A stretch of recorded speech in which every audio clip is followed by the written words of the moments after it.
I don't know where he's going. In the pit, and he can take Air Force One, he can go wherever, and he can fly into the neighbors now, exactly what you're saying, and then they would either motorcade up there, or a short that there, or he could do a short that bring one from, I don't know where it was. So that's, so your point about him going away might be true, that he's gonna go somewhere, come back. I mean, not come back here, come back to where. He's off, I don't think you've seen him there, but he might be on the hook, just in case. Yeah, just in case, because they get the money, they got changed a lot of minutes and everything. That's right.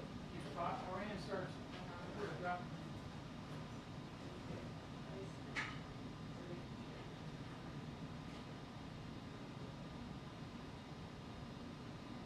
What?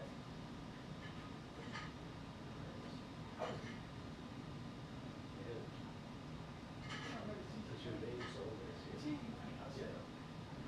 You mean you were leaving just now?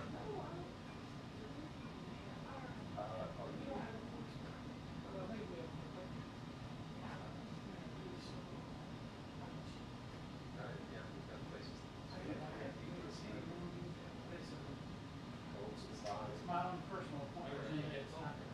So that's fine.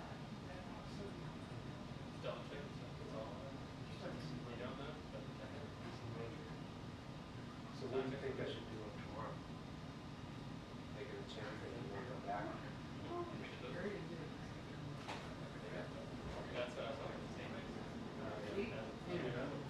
Does that mean from the pit? Because Your the experience, clue where is, do they do because this? It's there. we could take it here.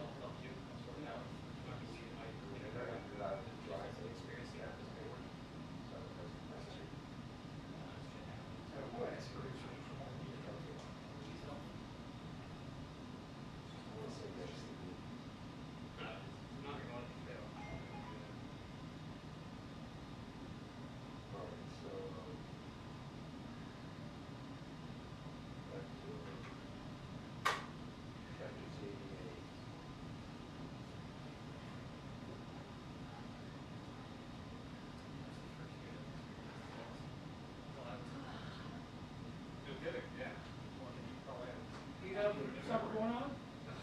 So you have I always have some. wash the windows tomorrow, and you're worried about being late for that, so you. I'm not, let me correct you, I'm not washing windows, okay?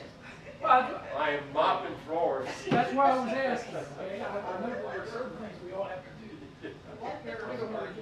You wanna give up $7 an hour so you can get this work done. I gotta go to the job. Any one of those steamers, I can't.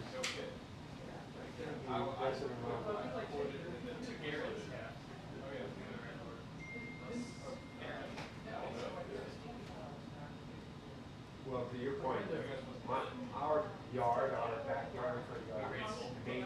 On the side, on the back, there is a, Fertilizer, this is fertilizer kind for of the an 8-feet flower thing here, beds so and if all you that wanted kind of to stuff. do any And I thought, so then I, I kind whoever of decides if they're gonna stand sort here, of just tell me. call around, Just point to this. I call around and see how much it would cost to get all this stuff, right?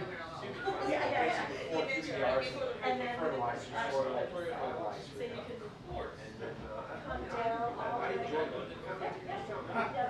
Exercise all day, cameras on. You can come down here, depending upon how you want, you can sneak back in here if you wanted, but it's kind of a pain.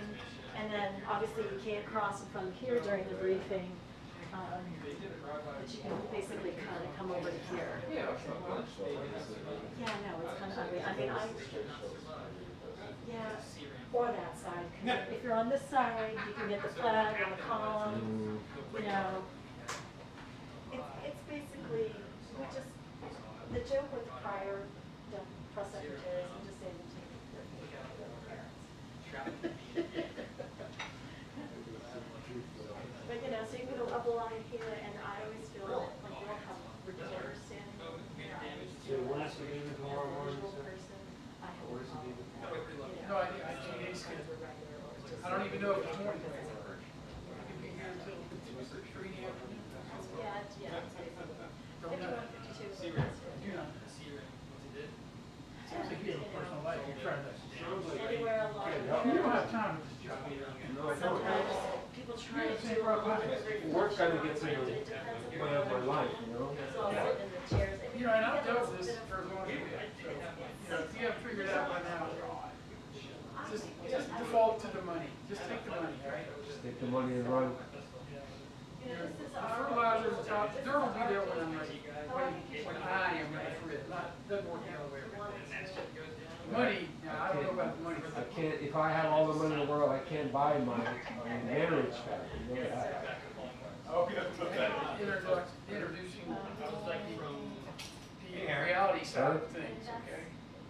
All right, I didn't mean to put a monkey wrench into that scenario. How's it going, Eric? Good, and you? Good, man. ABC today? Yeah. Did I hear right that ABC got rid of a whole bunch of people? I didn't hear. 45 people? When was this, today? No, a couple days ago. I don't know. Nothing surprises me.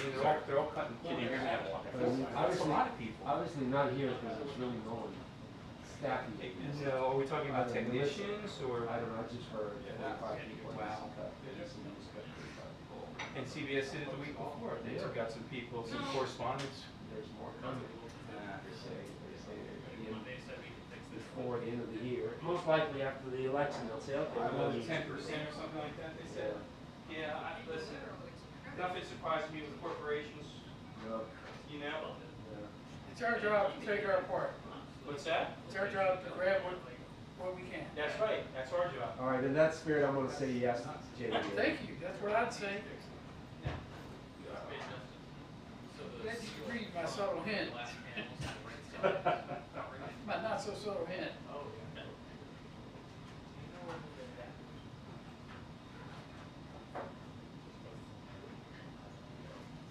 I want him to beg me. See what I mean? I said, I want him to beg me to do it. I want to make it look like I'm doing him a favor. It happens. Those things will disappear. I know. You know what I mean? One or two. Well, what happened to the interview you said? It's off? No, no, it's on. We're gonna go back here in a minute and talk to the producer. Oh, Wow. Well, it's good to see you again. Good to see you. Thanks, man. Come stop by Lower Press. Yep.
all right, Jay. You better not be leaving in the afternoon, okay? Huh? You better not be leaving in the afternoon because I'll come looking for you. No, after I talk to her, we can go back there together here. I'm No, I'm talking about post tomorrow, JBA. Because otherwise, you'll be helping me mom midnight, okay? You know where I live, I'm right around the block from you. Yeah, I understand. I feel your pain. Sorry. Sounds like you're trying to make your problem up.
still current as the one, the 1st of August. It's back there on the wall, but no.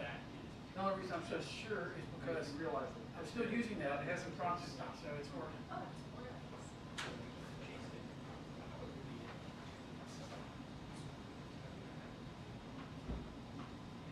Basically pushed it out onto a clearing field and just kind of looking at it.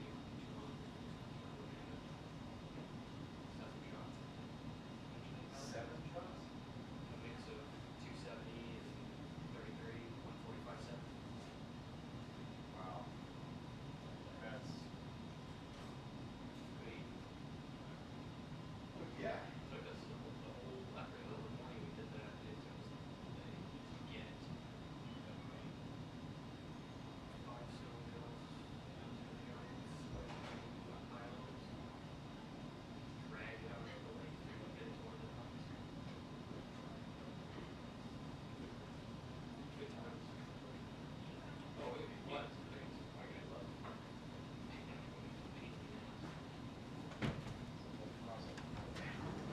Oh, hello. Hey, how are you? Good. They just kicked me out because they said they're about to get started. Is the briefing supposed to begin in 1 minute? Indeed. So it's not 1:30. It's 1:15 apparently. I was just going back to check if that was a mistake because She said they moved it up by 15 minutes. when did they alert that? 2 minutes ago. Like a minute ago. Yeah. What Hello, story how am are I you? on, by the way? Which one? The. Oh. I did that in like an hour because I was like, They just moved it over. I had to be at the break Yeah, before they- everything on my off day, and I was like fielding these calls. Like, first thing today is literally to like clarify what you guys said. Like, just so we can guess. Because, but it was very skillfully done. okay, thank you. I called Sean and Gordo and I said, look, this is what the story's gonna say. Like, do you guys want to accommodate her? And they're like, no, that's fine. And I was like, no, really, like, do you want to? Okay. Yeah, it was. It was a fun story, right? Well, because here's the thing. It was like as serious as it gets without being like it was. Yeah. I was trying to. I got a bunch of emails saying, how dare you? Soon. The Yeah. briefing's about to start in like Yeah. a 2 minute. minutes. So Yeah. it's not late. Yeah. Yeah. Sorry. I wrote a bunch of emails saying, how dare you compare him to the things that Trump is? Trump is a monster. And I was like, okay, whatever. But then, like, I also did want to see him. It up. Yeah. One of those kind of. Did he just say that? Well, to be fair, we're in the season where the story goes up. Yeah, and I suspect the Republicans will use it. So I don't fully know how the U.S. is put up inside the radius, but how. Yeah. But it's interesting. It looked like oil prices were up even more today, right? Like up $10 or something. Yeah, because you forget there's these knock-on effects in the global market. Yeah. Keep on like pushing things up as they try to price things down. Airline prices are low. Right? Yeah, it's just really. Okay, so now that they moved it up, now they'll be late. That's.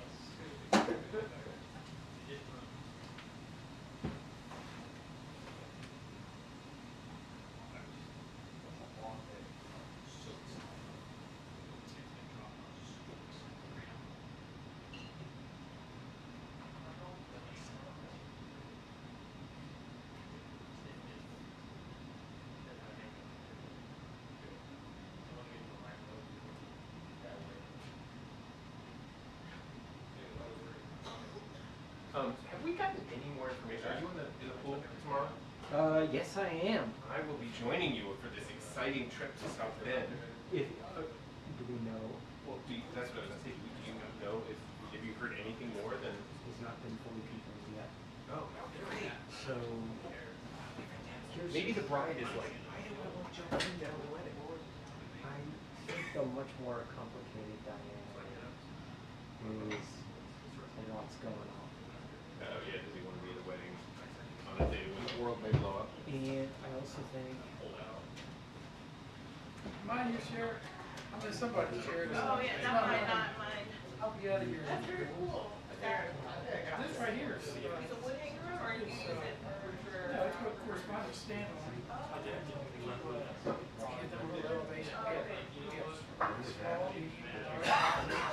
they double as bookends.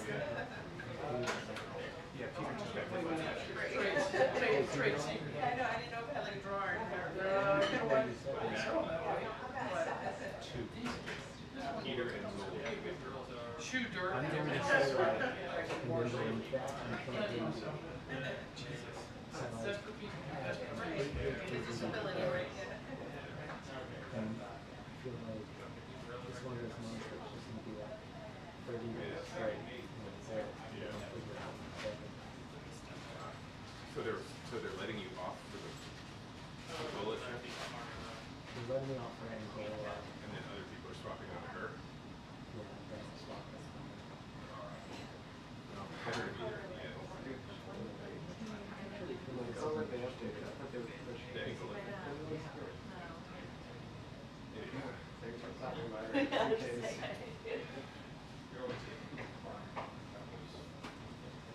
I'm going to do the other trip after, Oh, which I guess is interesting. Although I said to them, like, my editors get 42 times. Like, you know, like, it's like 6 days after the election, right? And they're like, oh, yeah, that's fine, you can do it. well, you know, the other thing obviously is like, we have to call the outcome. And so like, No, I know, it may not be even called by then. so I'm focusing on the text that they can data. And it'll be fascinating.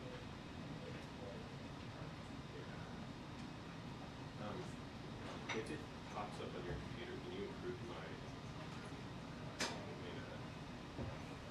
just tried to join it. Oh. Sometimes it pops up on people's phones. If it does, I will. I don't think I'm on the latest Wi-Fi. Oh, okay, yeah. I'm gonna take a picture.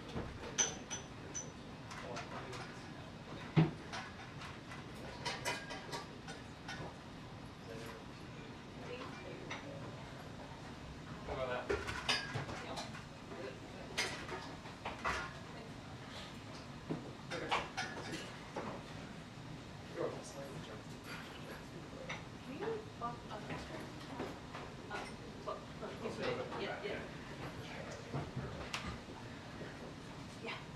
Thank you.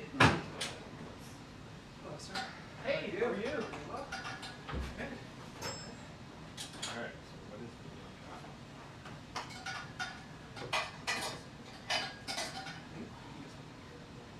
Oh, sure.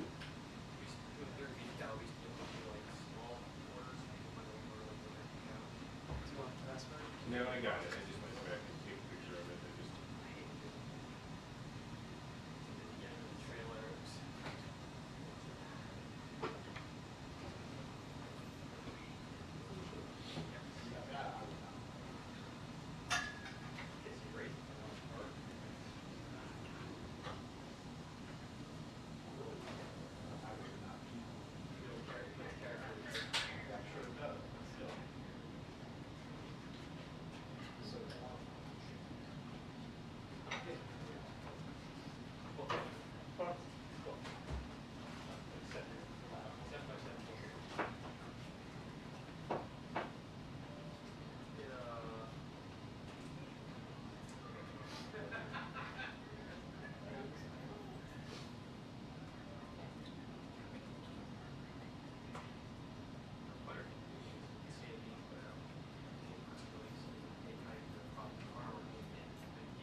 Hey guys, Hey. I got good news. The briefing's about to happen in any second now, so get ready. He told me to tell y'all. It's kind of light in here. We gonna tell everybody else here to fill the room so they get their questions answered.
so worried that Israel's going to launch it.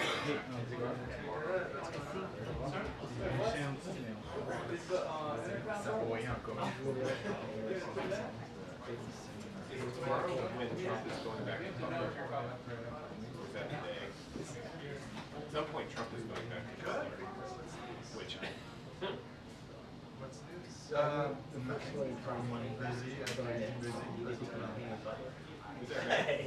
so you can. What was your fault? Something special tonight? Oh, you made it. It just ended. 1:30.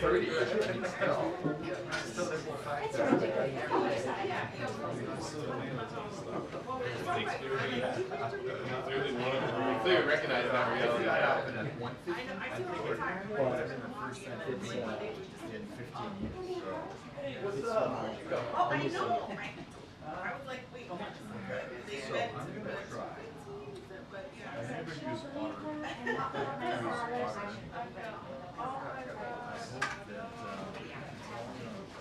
Okay, right.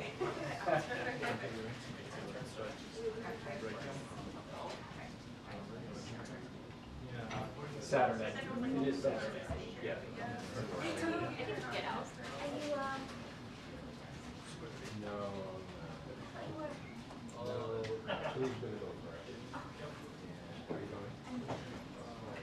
Anita does all the actors. Hey, sir.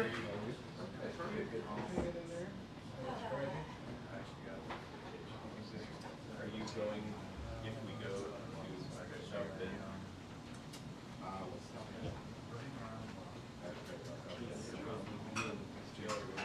Supposedly going to a wedding of our friend, and there's a movie development. We have heard, Josh and I were talking in person, nothing more that it's happening, but we don't, there's kind of like, there's nothing.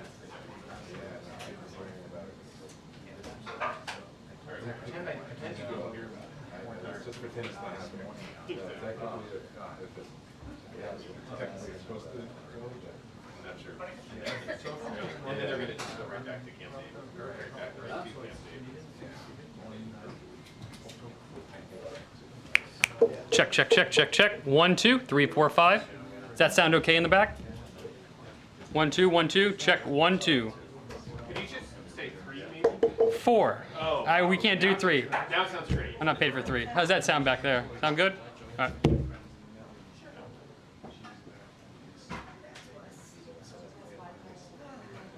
Yeah, exactly. That's what I do. That. I do the double digits. They're very slow. Will you yell at me if I'm not? Okay.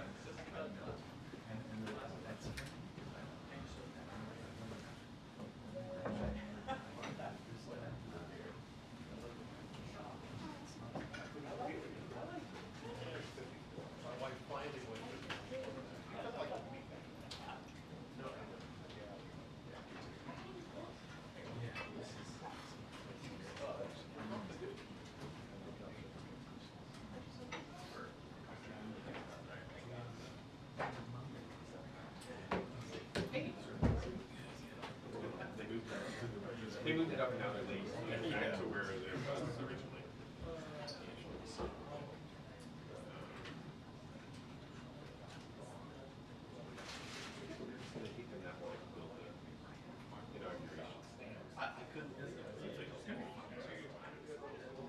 Build inauguration. Like, is that it's the parade, right? There's a big, bleachers on 2 sides, and then there's actually like a box. It seemed early. Hello. Hi. And the parade ends here. Yeah, it ends here. They moved it back to 1:15. Okay, well, I'm glad I didn't read the email. How are you? I'm okay, how are you? Good. Excellent. I would be really late.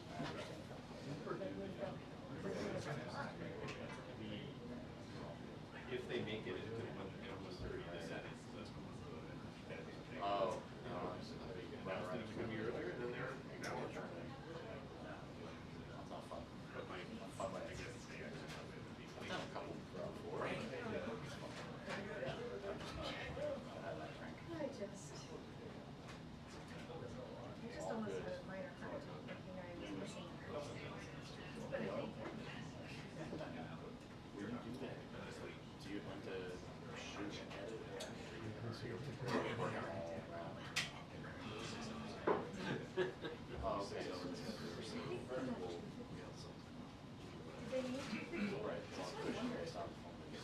They definitely meant 2:15 because I was in there at like 2:14 and they said, you One. gotta go. No, You one. only have 1 minute. Oh, All sorts of, they definitely Yeah. thought 2:15 there during the, or when it was, sorry, whatever, 1:15. And, yeah, Guys, news moves on its own schedule. Why? News really what we're dealing with. I'm pumped.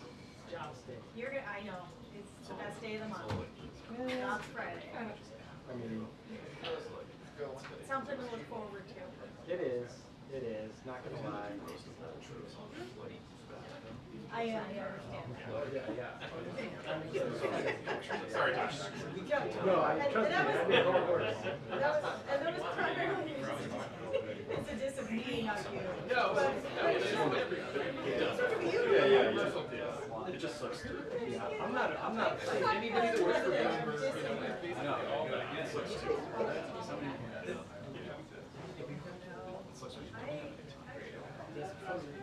That's what. It used to be that you went to the labor department. Yes. And they had the labor department daycare. And jobs that come out as a toaster strudel come out for the kids. And you're like walking this way, smelling the toaster strudel, just going crazy. So I like have a Pavlovian. That makes you want a toaster strudel. Yeah, I'm like, I'm hoping she knows that I'm hoping that will. Maybe one of the last people left. Yeah, thanks a lot, pandemic. Ah, sad.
Yes.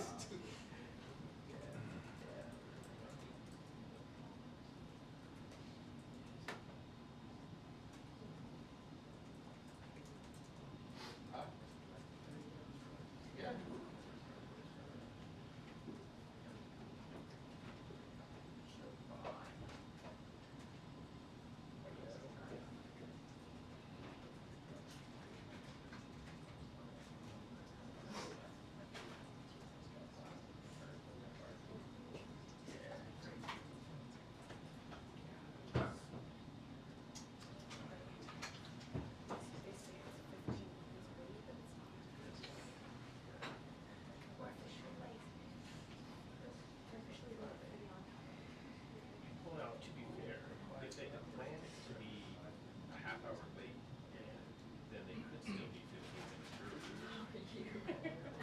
Well, That's, I mean, you know. maybe something good's happening.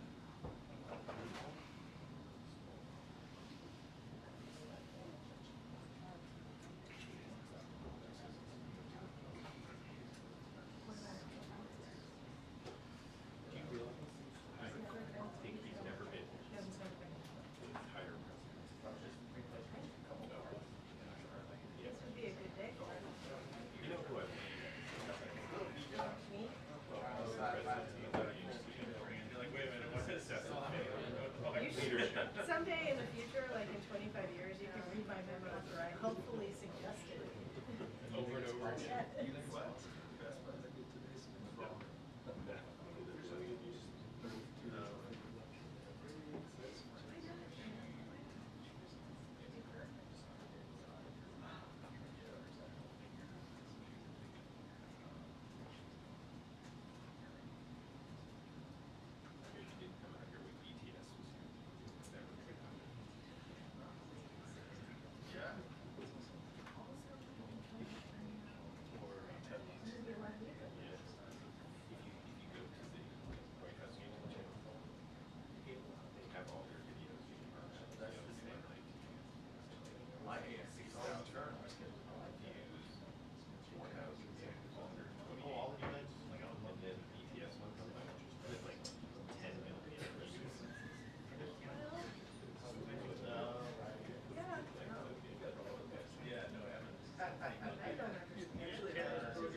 feel like I lied to y'all.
Missed it.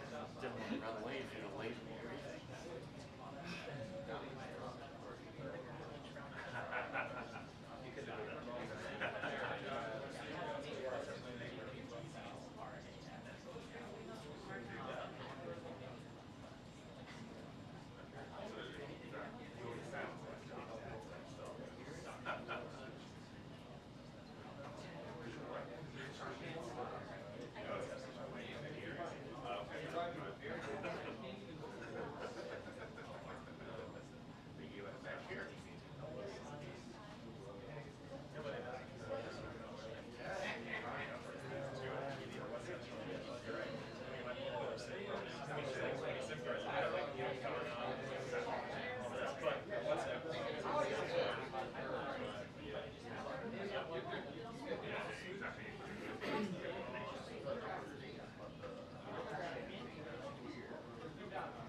do some, yes, I do.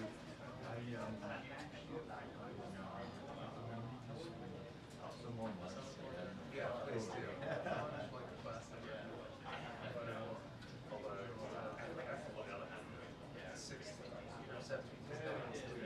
Yeah, it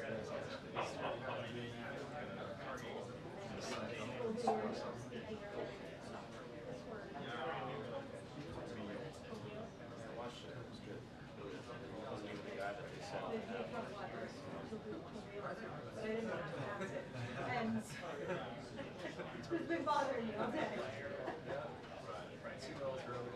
Yeah, I figured, but I didn't know if it was French initially or then it's like, turbot, like ginger? No, actually, well, it could be, no. I know it's against the law.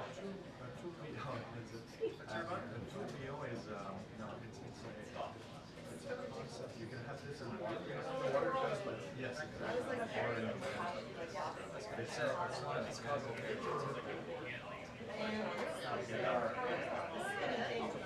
anyway.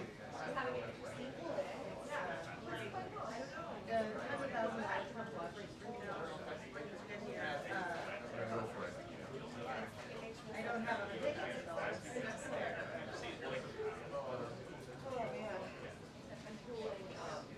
Oh man. Anyway. Oh, there's Carolina. Yeah.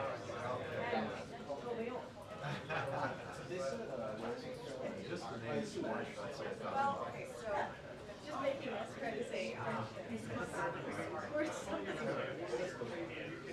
yeah, I will sort of.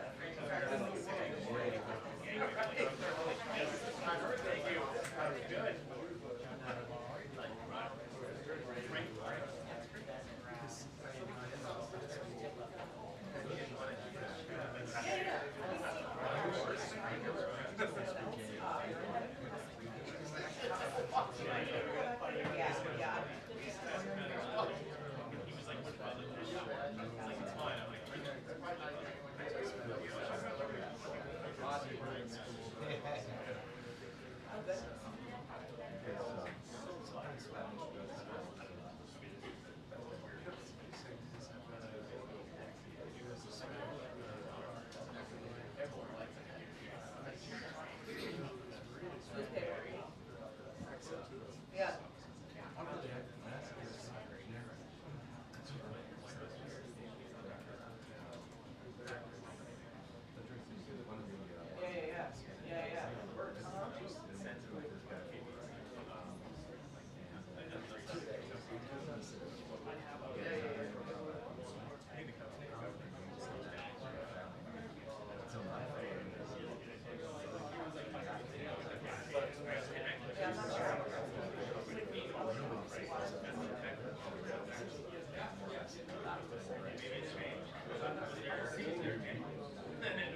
I'm fine with that.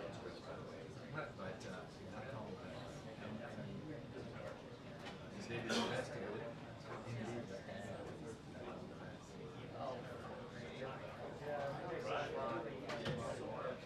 That's, yeah. Do you still have these are numbers that people have?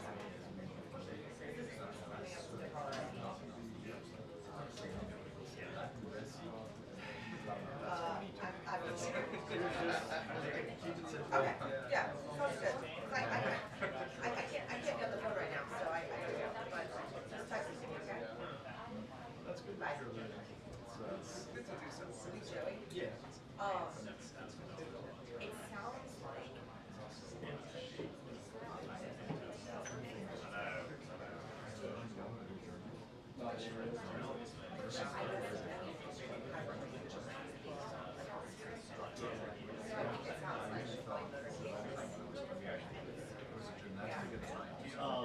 She started smart.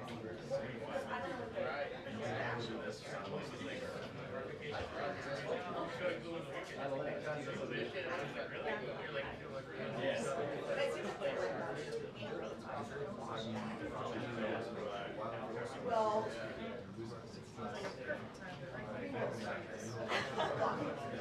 Don't like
Like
Before 3. Oh, yeah. I thought that was bad. In the Tom Hanks machine, which is very challenging, and like labor chicken. I like the Tom Hanks machine. Do you use it? I've used it. You have? Ever? Yes. I haven't had a weekend trip. I might use it this weekend. If the president doesn't go to Indiana, I'll use it. Yeah. Is it, it's an espresso machine? It is. It's not that hard. It's not that hard. Do you use it? I used to. Yeah. Oh, yeah. So far, nobody's back in Tam up here. And then, oh, no. I'm right, and he's You left. just, you know, you just tap the thing, put it in. Yeah, hit get the the button. beans. You gotta get the beans. You gotta get the beans. There's a grinder in there somewhere. Probably gross. Something I think the real metaphorical problem, I think the about real problem grinding. is that we don't have to say. You what? No, I think it's not to say. Yeah. And so like, you gotta clean that in like a bathroom sink or a drinking fountain. Yeah. Nobody wants to do that. You have to love it. You really have to.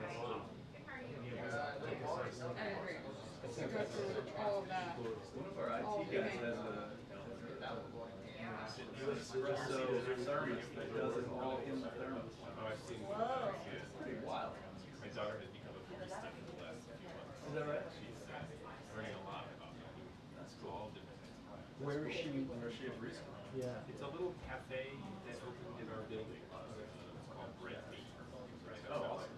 They have a couple locations in DC and Virginia. And she's learning about coffee. She's learning about it's great. Does she find the picture of it? It's amazing. She gets so busy. Yeah, I mean, Tips. when you just get yourself. I tip. Sometimes I'm like, why? But then she's Yeah, they had a whole show on tips. I think that was about 17 to 50 an hour. Wow. So with that, how much? 17.50 an hour. Which I guess is like the DC Yeah. and then she, you know, and then she was you know, every 2 weeks she's coming in, and she was only working like 25 hours a week.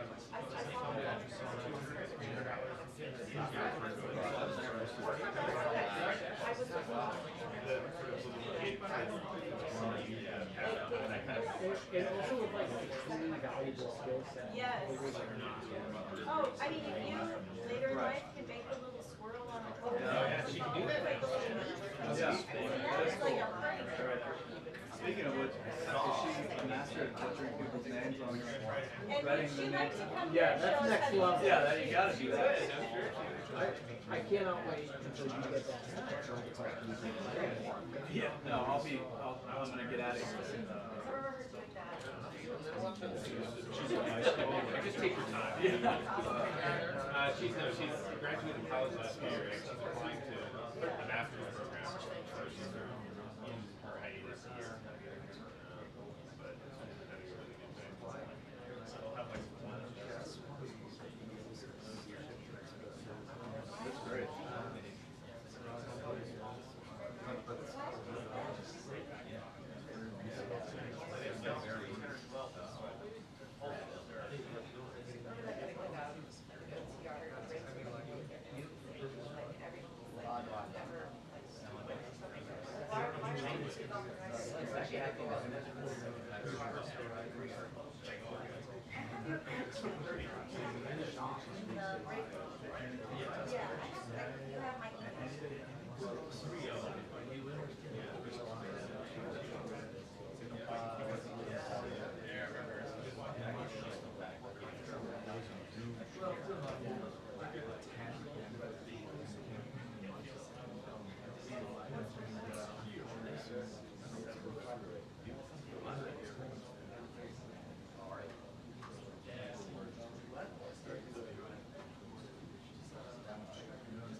Are you done? I'm done, yes, I've heard enough. Wow. I mean, I'm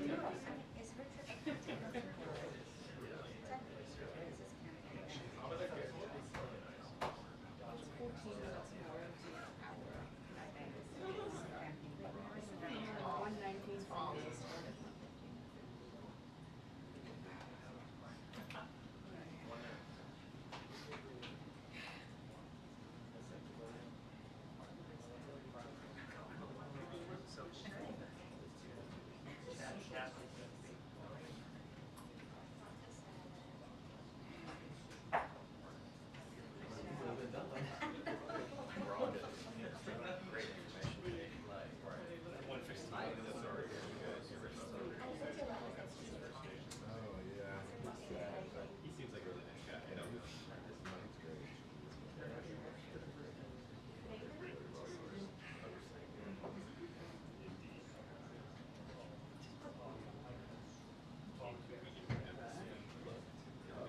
Of which I am impressed with. And you know, get together. 20 of us who have things we get together. So this last week or this week we all had to pick a random. We need like yeah, we use tables, so it's always working out. So what we all just so I had to just read Ethiopia, Lebanon, Israel, Egypt, Korea, China. Yeah, it's good. We had all the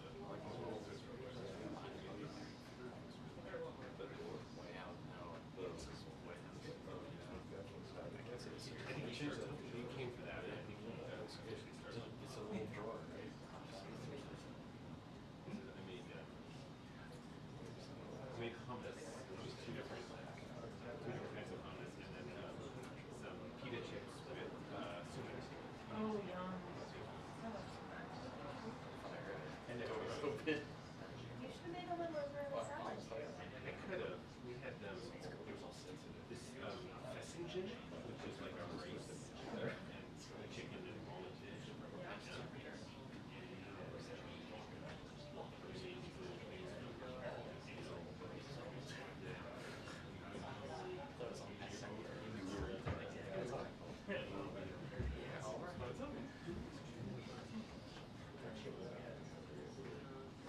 Yeah, you should definitely keep on top of About food. Sorry.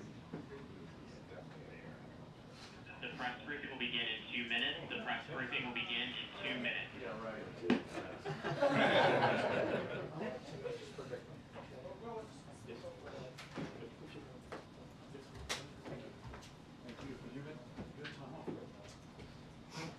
Last time.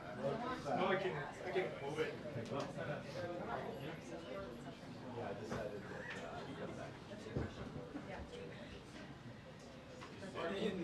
He was having lunch.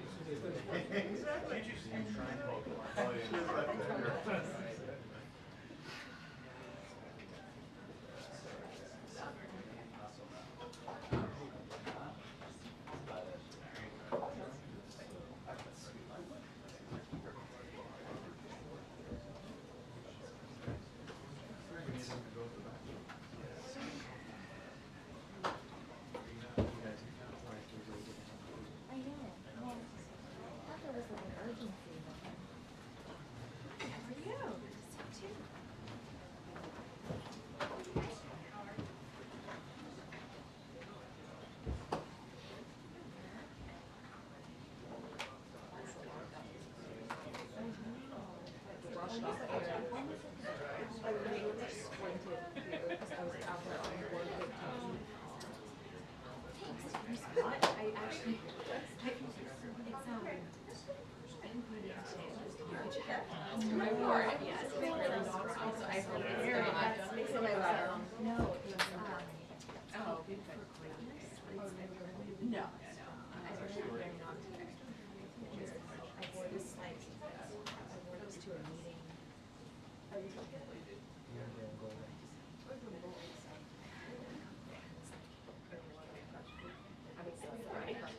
Yeah, it's like you had to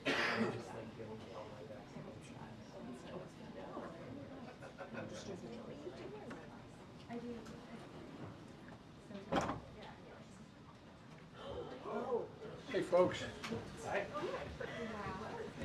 My name's Joe Biden. Welcome, Mr. President. We've been waiting for you. Welcome to the swimming pool. This is great. Hey, look, folks, good afternoon. The past 2 days we've gotten some very good news about the American economy.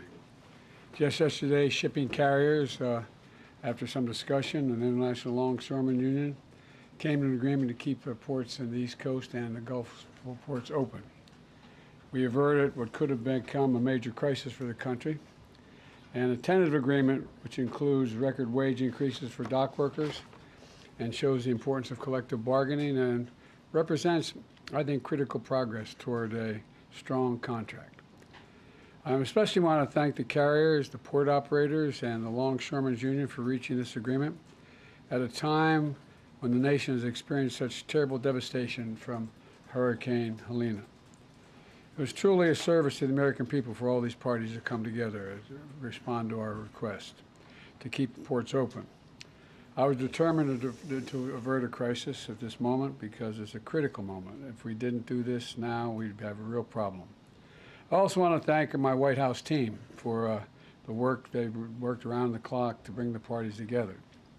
But today, we got more incredible news. Although the strength of the American economy it's about the strength of the American economy. New jobs report, as you all know, you've been reporting, created 250,000 jobs in September. The expectation was for 150,000 jobs in September, which has far exceeded that number. Not only the previous 2 months was the previous 2 months was revised up 75,000 jobs. And from the very beginning, we were told time and again that the policies we were pursuing, we'd put forward weren't going to work, make things worse, including some of the other team are still saying they're going to make things worse. But we've proven them wrong. You know, we've told our we were told our American rescue plan was too big and it would crowd out private investment. We proved them wrong, vaccinated a nation and got immediate economic relief to people in need. When I came to office determined to end trickle-down economics and grow the economy from the middle out and the bottom up. I know you're tired of hearing me say that over and over again, but that was the policy, that it remains the policy. Because when you do that, everyone does well. When the middle class grows, the nation's stronger. And the nation's stronger when there's a strong union movement as well. We were told it wouldn't work, but I was also determined to do what was ignored for much too long. Presidents have been authorized since the 30s to be able to spend the money given by Congress to spend the money on hiring American workers and using American product where they were available. And that's what we did. We were told that was going to be a big problem. But all the money I was authorized to spend by the Congress has gone to to hiring American workers and using American products. We were told it wasn't going to be, we were told that was going to be a big problem, but it's working. We're also told that our historic laws to invest in America and all Americans would crowd out private sector investment. Well, that was proven wrong too. We've attracted nearly $1 trillion since we've come to office in private sector investment from domestic and foreign companies investing in America, Not this stuff with shipping jobs overseas for cheaper labor and bringing back a product to America. We're building it here and sending it overseas. And look at the results. Across the board, unemployment is down to 4.1%. And every month, in fact, that Vice President Harris and I have been in office, we've created jobs every single month.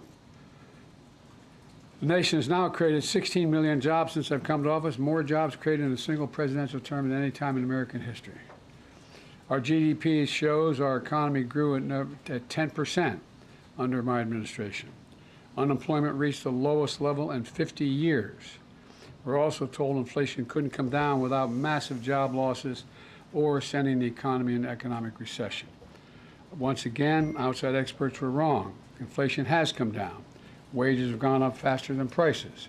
Interest rates are down. Record 19 million new business applications have been filed for. The stock market continues to reach new heights. We've got more work to do, though. Keep getting prices down, like more affordable housing extending what I've done for seniors and lowering prescription drug costs by letting Medicare negotiate the prices, make sure that's available to everyone. And by the way, what we've done so far, just when we brought down the prices for seniors under Medicare, it's saved the taxpayers billions of dollars. Billions of dollars. Saved the taxpayers billions of dollars. That's important to note, because they don't have to pay the exorbitant and irrational prices that these companies are charging. The simple fact is we've gone from an economy in crisis to literally having the strongest economy in the world. And, but we've got more work to do. We've got more work to do to deal with the things I've just mentioned, and we're going to have to deal with unforeseen cost of what this hurricane is going to cost. It's going to cost a lot of money. And I'm going to probably have to ask the Congress before we leave for more money to deal with some of those problems. But that remains to be seen. I'll take a few questions before I turn it over to you. Pick out people. Okay. Yes, sir. Yes, sir. Go ahead, Josh. Thanks again for doing this, Mr. President. 2 questions. The first, Florida Senator Marco Rubio described today's jobs report as having fake numbers. What do you make of that, and how worried are you that many Americans are hearing that the jobs numbers aren't real? Look, I'm going to be very careful here. If you notice, anything the MAGA Republicans don't like, they call fake. Anything. The job numbers are what the job numbers are. They're real. They're sincere. They're what we are. And by the way, just look at how the EU talks about us, how they like to have an economy like ours. Just talk about the rest of the world looks at us and what we're doing. So well, I don't want to get going. And then secondly, could you clarify some of your comments yesterday with regard to strikes on Iranian oil facilities? What did you mean by them, given some of the reactions we're seeing in the market? Well, look, the Israelis have not concluded what they're going to do in terms of a strike. That's under discussion. I think if I were in their shoes, I'd be thinking about other alternatives than striking oil fields. Thank you, Karine. Thank you so much, Mr. President, for being here. This week, Senator Chris Murphy said it's certainly a possibility that the Israeli government is not going to sign any diplomatic agreement prior to the election, which is what you have been calling for so long, potentially to try to influence the result. Do you agree? Do you have any worries that Netanyahu may be trying to influence the election and that's why he has not agreed to a diplomatic solution? No administration has helped Israel more than I have. None. None. None. And I think Bibi should remember that. And whether he's trying to influence the election or not, I don't know, but I'm not counting on that. You've said many times recently that you want to speak to him, that you plan to. No, I didn't say plan to. I didn't say want to. You don't want to? No, I didn't say that. You're making it sound like I'm seeking and then speaking. I'm assuming when they make the judgment of how they're going to respond, we will then have a discussion. Thank you. Thank you, Mr. President, for being here. What are you advising the Israelis to do in terms of their retaliation to Iran? And at this point, you still haven't spoken to Netanyahu. Is it fair to say that you have little personal influence over what he decides to do? No. Look, our teams are in contact 12 hours a day. They're constantly in contact. I've already had my presidential daily brief. We've already had interface between our military, the diplomats. It's in constant contact. They are trying to figure out, and it's the high holidays as well. They're not going to make a decision immediately, and so we're going to wait to see when they want to talk. But over the past few months, they've consistently defied your administration's own advice. So do you believe that the Israelis are going to listen to the advice you're giving them? What I know is the plan that I put together received the support of the UN Security Council, the vast majority of our allies around the world, as a way to bring this to an end. Look, the Israelis have every right to respond to the vicious attacks on them, not just from the Iranians, but from the everyone from Hezbollah to Houthis to, anyway. And, but the fact is that they have to be very much more careful about dealing with civilian casualties. So how should they respond? You expressed concerns about attacks on Iranian oil facilities. How should they respond? That's between me and them. All right, we got to move on. Go ahead, Tam. The election is a month away. One, I'd like to know how you're feeling about how this election is going. And then also, do you have confidence that it will be a free and fair election and that it will be peaceful? Two separate questions. Very much. I'm confident it'll be free and fair. I don't know whether it'll be peaceful. The things that Trump has said and the things that he said last time out when he didn't like the outcome of the election were very dangerous. If you notice, I noticed that the vice presidential Republican candidate did not say he'd accept the outcome of the election. They haven't even accepted the outcome of the last election. So I'm concerned about what they're going to do. Are you making any preparations, getting security briefings related to domestic security? I always get those briefings. All right, we got to move on. Go ahead, Keila, and then we have to do a couple more. Hi, Mr. President. When are you considering imposing sanctions on Iran, and would you include oil in those sanctions? That's under consideration right now, the whole thing. I'm not going to discuss that out loud. And just on your comments yesterday on the port strike, you said, by the grace of God, it's going to hold. Is there any reason you think that this Well, there's more to temporary do. suspension? A month from now, there's more to do in terms of everything from the whole notion of mechanization of the ports and the like. There's more to resolve. Go ahead, Daniel. Thanks, Karine. Thank you, Mr. President. Last night you said that there's still a lot to do to avoid an all-out war in the Middle East. I mean, firstly, aren't we pretty close to that definition already? And secondly, what can you really do to stop that happening? There's a lot we are doing. The main thing we can do is try to rally the rest of the world and our allies into participating like the French are in Lebanon and other places to tamp this down. And but when you have proxies as irrational as Hezbollah and the Houthis, and it's a hard thing to determine. Got to lose. I gotta go, Keith. I know. He's telling me I gotta go. I said I'd take a couple questions. All right, you're the last. I think she's increasing her credibility with it. You have to take some more. Toulouse, you're going to be the last one. Thank you, Mr. President. Thank you for spending some time here with us. There have obviously been a number of crises that the country has been facing over the past several days with the hurricane, with the port strike, with the situation in the Middle East. Can you talk about how your vice president, who is running for the presidency, has worked on these crises and what role she has played over the past several days?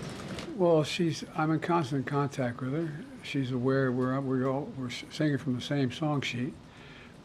She helped pass all the laws that are being employed now. She was a major player in everything we've done, including passage of legislation which we were told we could never pass. And so she's been, and her staff is interlocked with mine in terms of all the things we're doing. Mr. President, did you ever think about Totally up to you, sir. All right, go ahead. Yeah, Nandita, sir, no, sir. I didn't call on you, sir. I didn't call on you, Nandita. Thank you. Nandita, go, Nandita. Mr. President. Pope Francis calling for a day of prayer and fasting. Prayer and fasting this Monday, October 7th. Your reaction, sir? I will prayer and fast. Okay, that's acceptable to you in terms of Israel's response. How long are you okay with Israel bombing Lebanon? What is acceptable to you? All right, guys, that's it. Thank you, everybody. Thank you, Mr. President. Thank you, sir. Thank you, sir. On Ukraine, have you made a decision on long-range weapons? Do you want to reconsider dropping out of the race? I'm back in. What made you want to come here today, Mr. President? All right, everybody. Thank you, Mr. President. Thank you. Stand back. Thank you. Karine, can we do that again? Yeah. No. You heard I was already told that. So that's where we were late. I mean, are we always on time? I could call myself out for that. All right, everybody. Thank you so much. Thank you, Mr. President. Okay, so this week the United States has faced a number of competing challenges, from tensions in the Middle East to a port strike that threatened our nation's supply chains to a historic hurricane that washed away entire communities. Moments like these underscore the importance of American leadership and resolve, and they show what is possible when we come together. Under the leadership of President Biden and Vice President Harris, we were able to successfully protect our allies, ensure the viability of critical supplies, stand up for good-paying union jobs, and get resources to people impacted by the storm in North Carolina and beyond. In the Middle East, the president showed that our ironclad support for Israelis' security is not just a talking point, it saves lives. Prior to Iran's attack on Israel, the president convened his national security team in the Situation Room to monitor developments in real time, ensure we were prepared to assist in Israelis' defense and protect U.S. personnel in the region. Under the president's leadership, the United States successfully defended Israel from Iran's missiles, standing shoulder to shoulder with the people of Israel.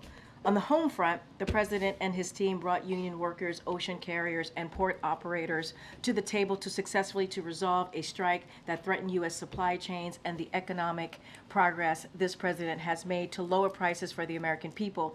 And in the southeast United States, the administration pre-positioned 15,000 federal personnel along with critical resources like food, water, and fuel to ensure that communities in the path of Hurricane Helene were prepared ahead of the storm.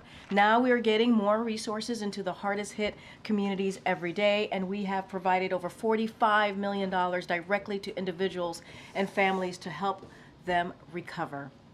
And a wide range of bipartisan officials, including the governors of every affected state, are working together with us and have praised the federal response. These responses underscore why leadership matters.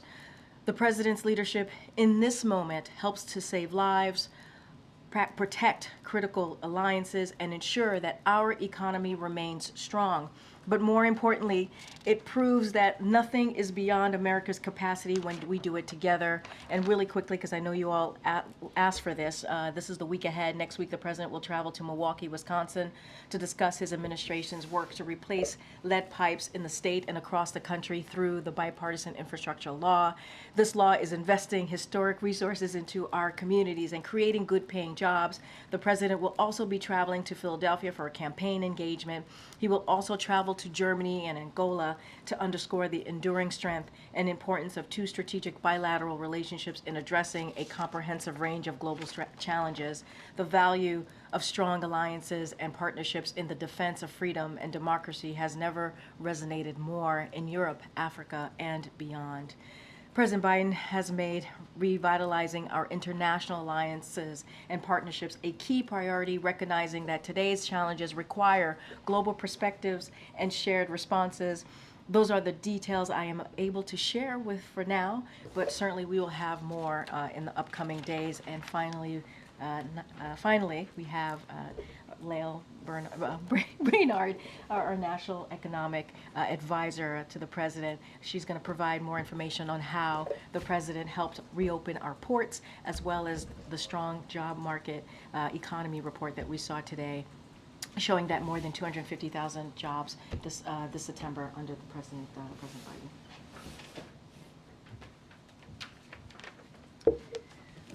Well, thanks, Karine, and it's good to see everybody today.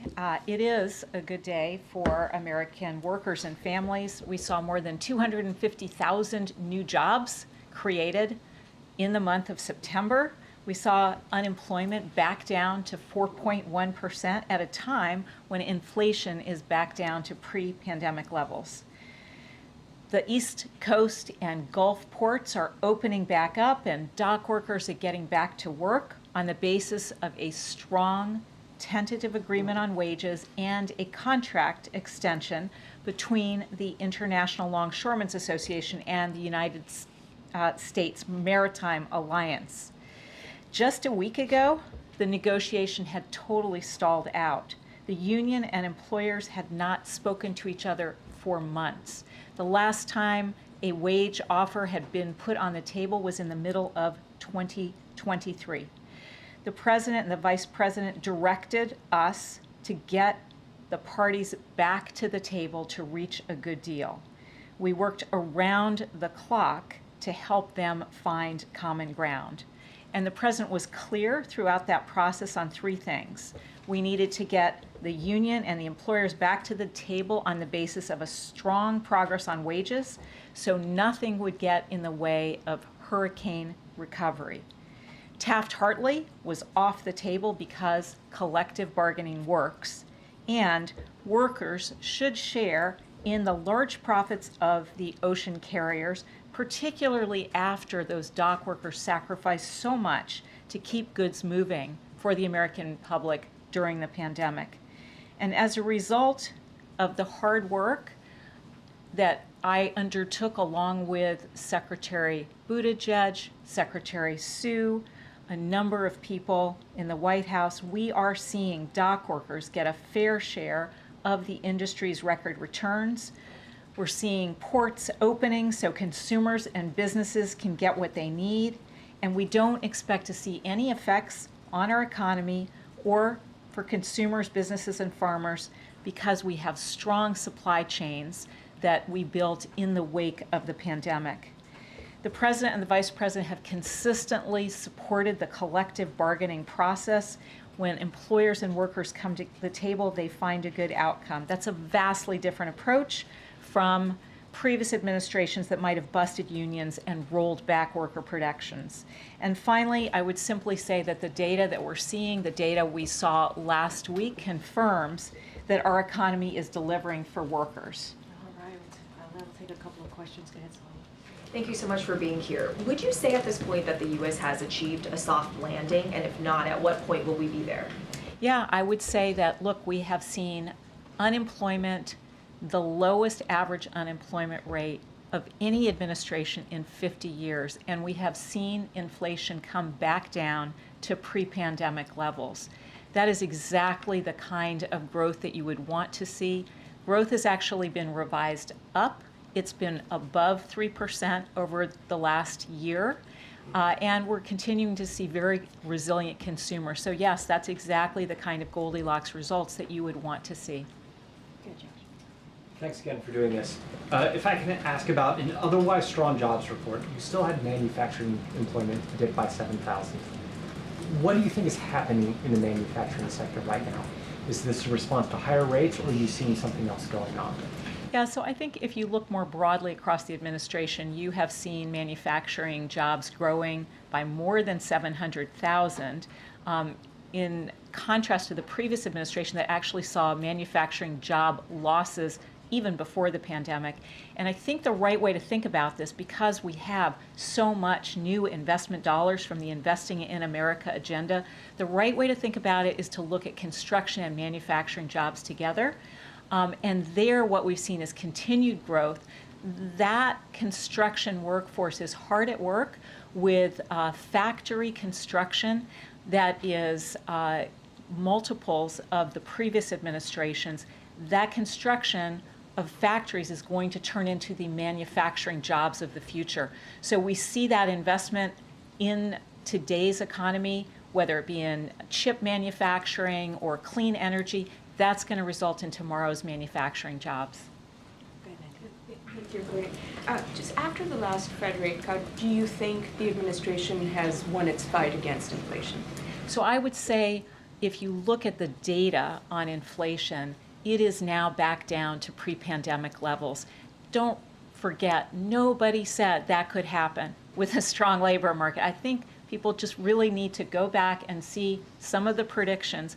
Nobody thought we could have the strongest recovery in our peer economies, strongest on jobs, strongest on growth, and get inflation down as fast as we did.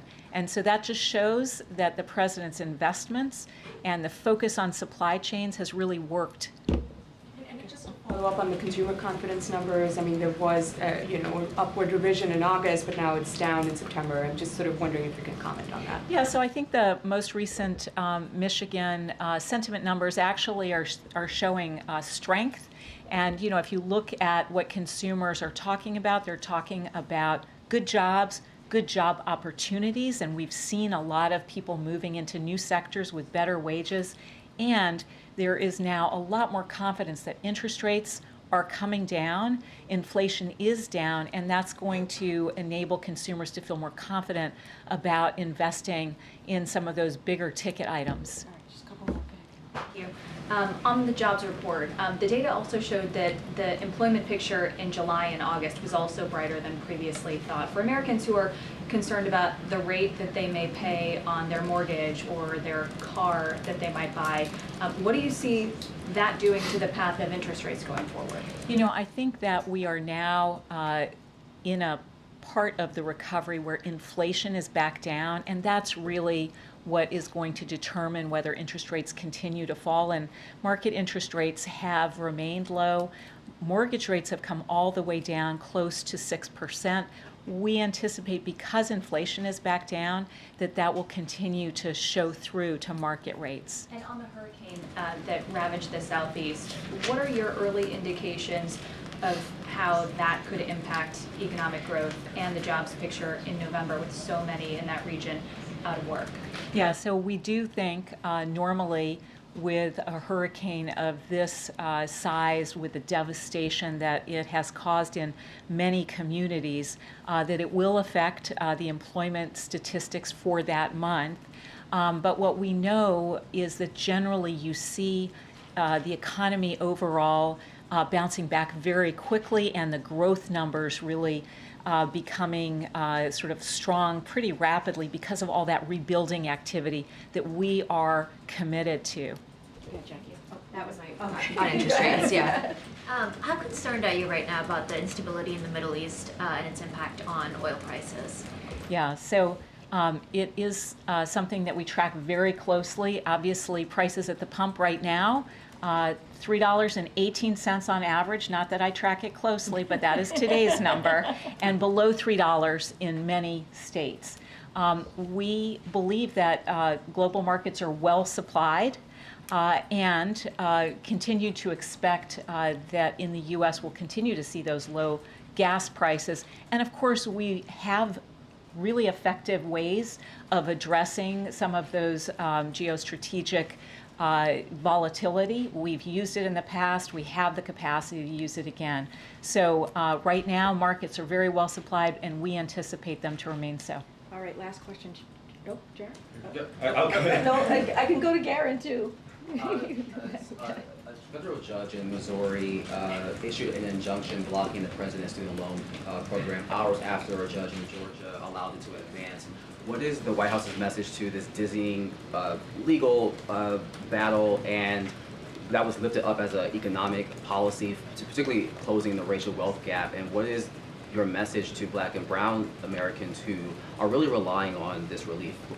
Yeah, so student loan debt relief is so important for so many young people who are trying to build wealth, particularly for people who are first generation, to be able to invest in small businesses, to invest in starting a family, to invest in a house for the first time. So we are going to continue to work to deliver that debt relief to so many students who deserve it. I do want to say that we have 5 million Americans who have already received debt relief, and you can go on TikTok and other social media platforms and see their testimonials, what a difference it makes in their lives. And that is why the president, vice president, going to continue working so hard to deliver. Thank you so Thank much, you. Leo. Thank you. Thank you so much. Can you address food insecurity? The numbers are rising according to the USDA. Food insecurity numbers? Maybe Karine, if you could. No, not right now. Food insecurity? I'm not talking to you, sir. Okay. I'm just not. It'd be nice if you would be less disrespectful in the room. All right, just asking questions. Inappropriately. Okay, go ahead, Josh. I don't know if maybe you guys are done with me. Maybe I can walk out. You guys got all the best. You guys got all the best. Go ahead, Josh. So we were to zoom out. Yeah. President Biden came in here today. Yeah. He's going to be with Pennsylvania Senator Bob Casey this week.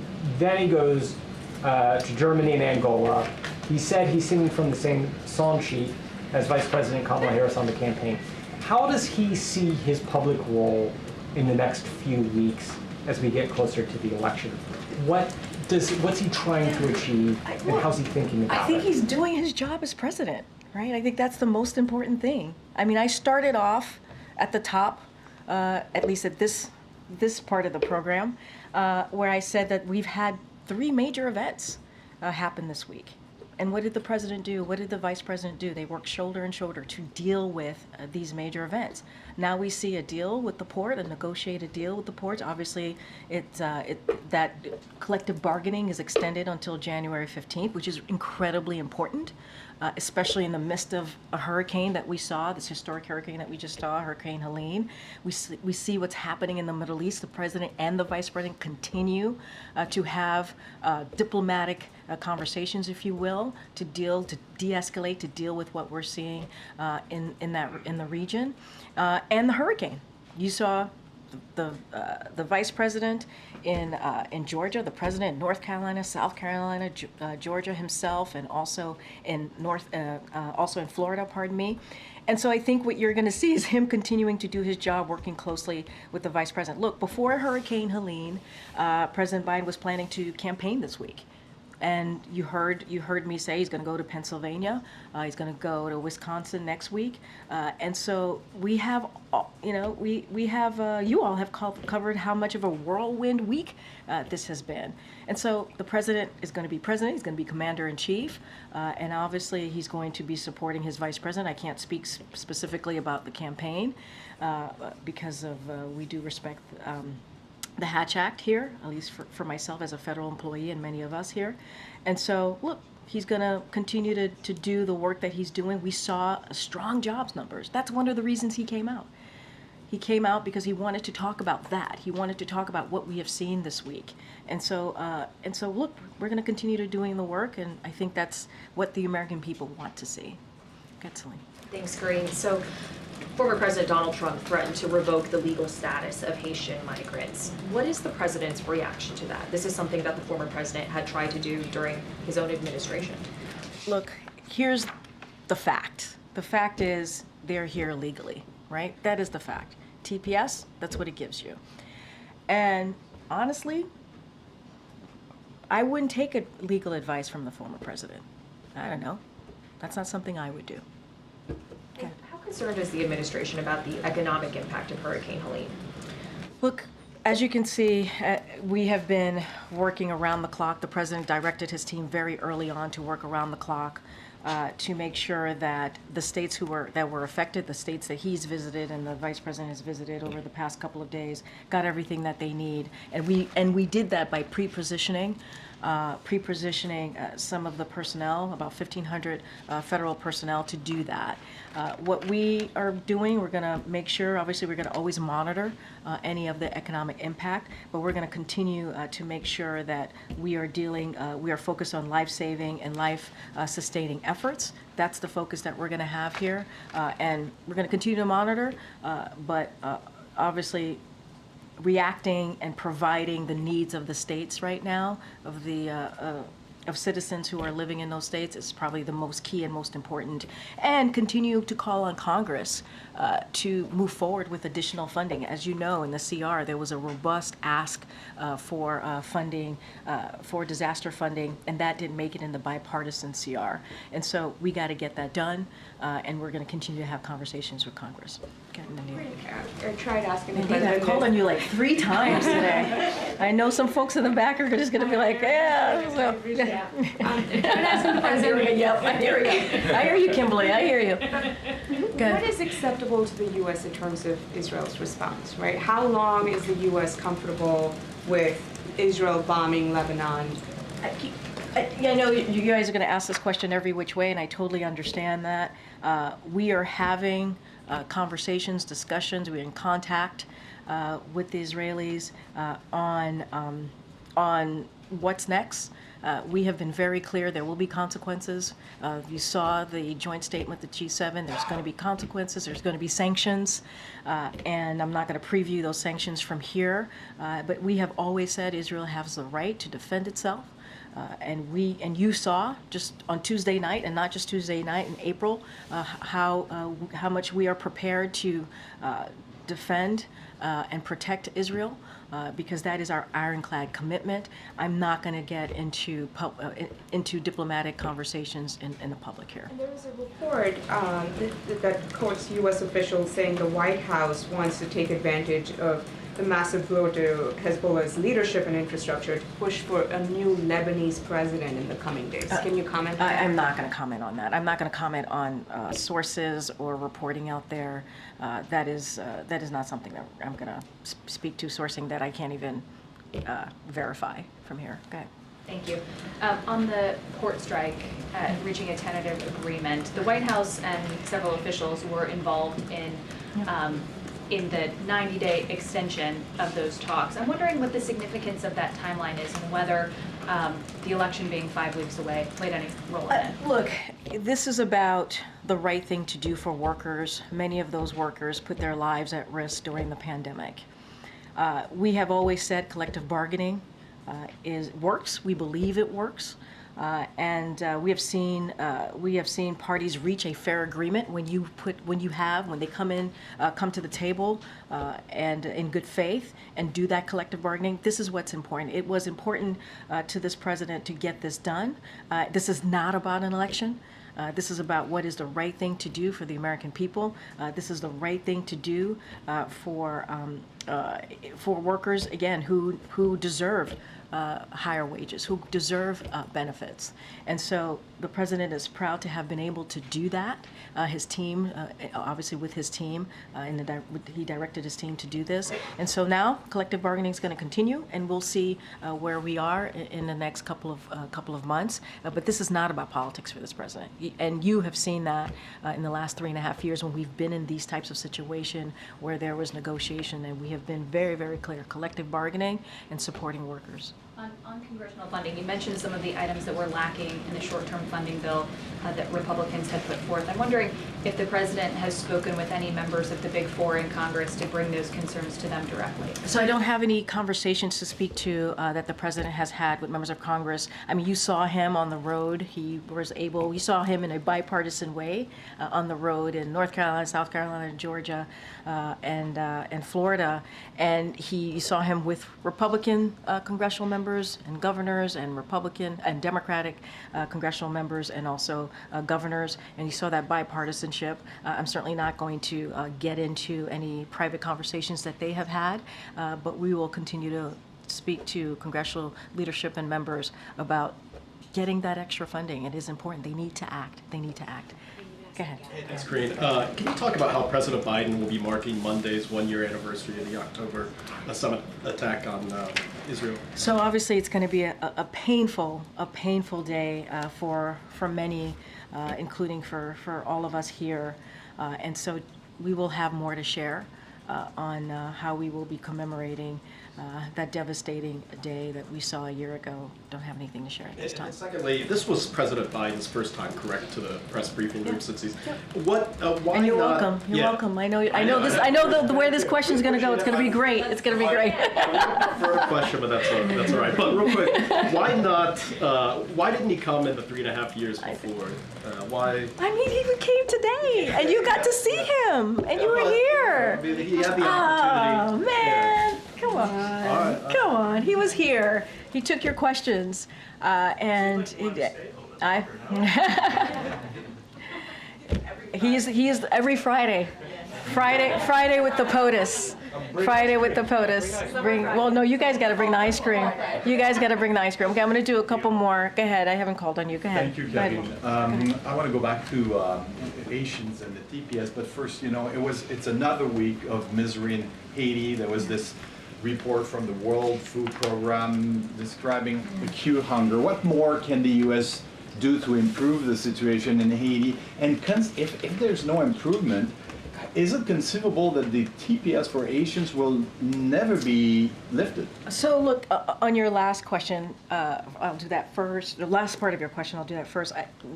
I can't predetermine what TPS status is going to be. It's not something that I can do from here. Obviously, as you know, that is a decision with DHS and the State Department. They decide the TPS and the best way to move forward. So I'm not going to get into hypothetical about that. But as it relates to Haiti more broadly and to the question of instability and what's happening, look, despite the instability that continues, the recent deployment, as you know, of MSS mission is a unique opportunity to build a foundation of security and bring hope to Haitians that deserve to live their lives free of violence. And so to that end, the United States has delivered well over $300 million to support the MSS mission while urging the international community to support that mission as well. The United States will continue to hold those undermining Haiti's institutions and committing serious human rights abuses accountable. That is our commitment. We are committed to doing our part both to address immediate security needs and invest in Haiti's long-term successes. We stand with the people of Haiti and will continue supporting their aspirations of more security, certainly democratic and prosperous future. That is our commitment, and we'll continue to support the mission. Go ahead, Michael. Thanks, Karine. It seems as if the president's spoken with pretty much every governor in the affected. He has, that was affected in the region. But has he spoken with Governor DeSantis of Florida? Touche, good point.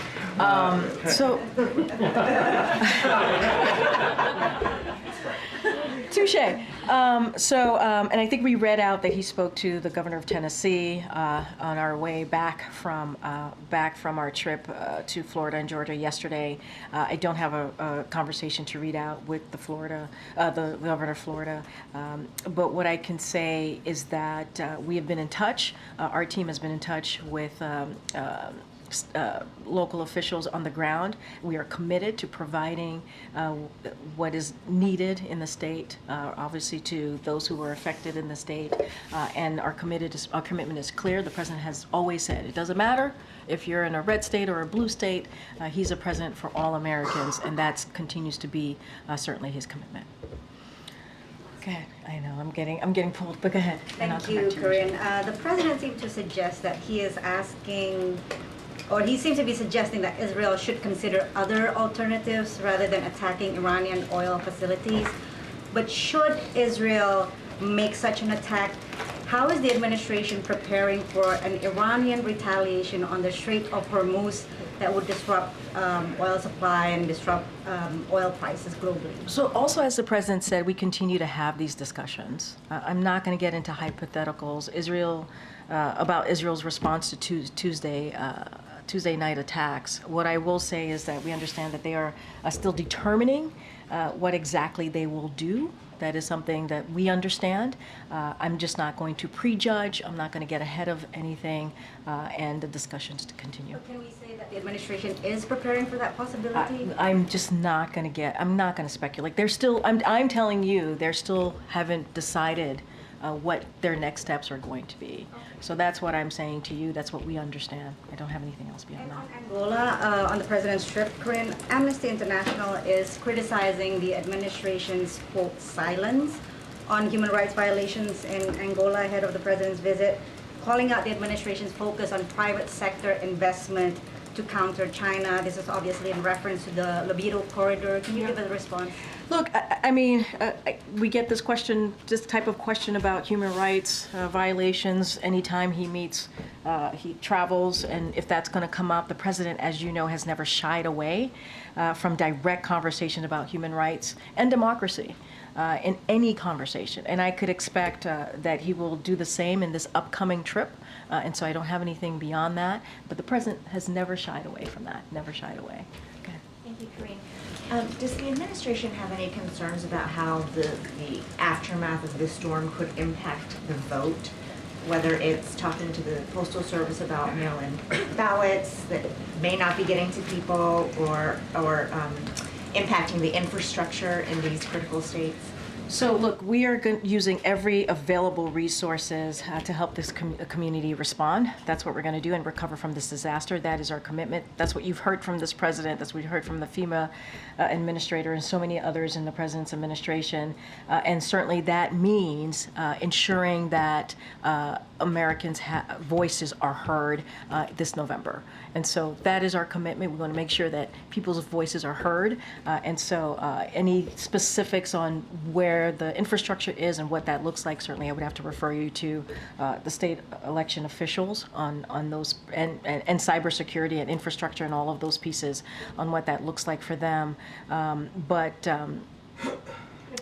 states voice concerns to the administration? I cannot speak to that. I have not heard of that.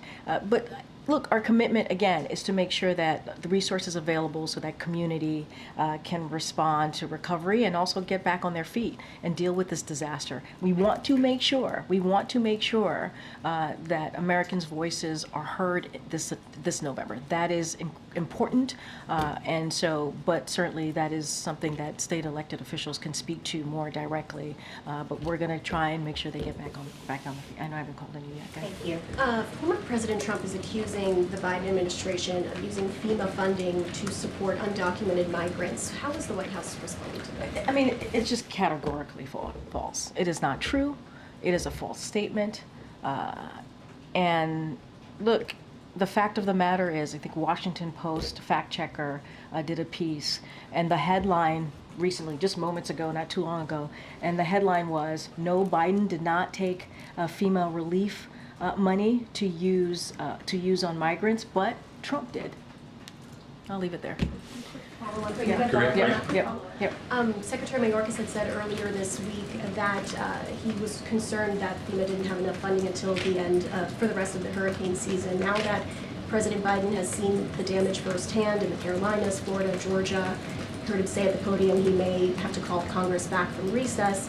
What exactly is he waiting for to be able to make that call? Look, here's the thing. We put forth a pretty substantial, robust, I mentioned this moments ago, to be part of the CR. We were disappointed that it was not part of the CR. And if congressional Republicans were serious, if they were really truly serious about doing something for the communities that was impacted by Hurricane Helene, they would join us in calling for additional funding. This is what we've been doing. And so if they're serious, they would get to work and get that done, just like with the border. If they were serious about the border, they wouldn't vote against their own bipartisan proposal that they worked with us on. They're against it now. They weren't. They would move it forward. It would actually start fixing the broken system that we're seeing right now. And, you know, they can, if they really want to help us in dealing with what we're seeing, whether it's at the border or getting more funding for disaster monies that's going to be needed to get into the communities, they should be serious. Congressional Republicans need to get serious here, and they're just not. Go ahead, Kim. Just a quick question on the port strike suspension. Is the White House going to continue to be in touch with ILA and sort of support those negotiations as they continue? I think, look, there's congressional collective bargaining continues. I think that's really important. That's what we're seeing, and that's what we want to continue to see. And so we will be in touch as necessary. But I think what's important is they came up with an agreement. That's because of this president's leadership, and the way to get this done is continuing that collective bargaining, and we believe that certainly works. Thanks, everybody. All right, have a great weekend. Thank you. Okay, once again, bonne chance. Yes.